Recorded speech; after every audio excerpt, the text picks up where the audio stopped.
Aleyküm ve rahmetullahi ve berekatuhu. Ahl-i İslam braderler bizlerden cennet ahillerden kısın amin.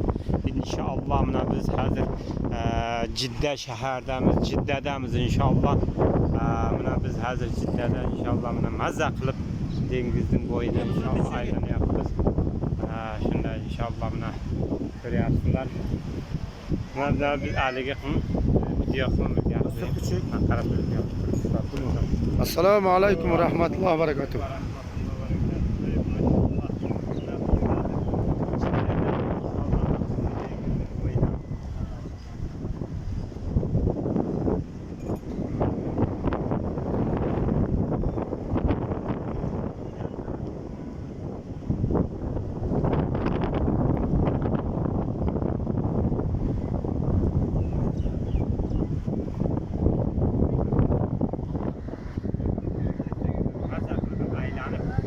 Alıp gidiyorsun maşallah.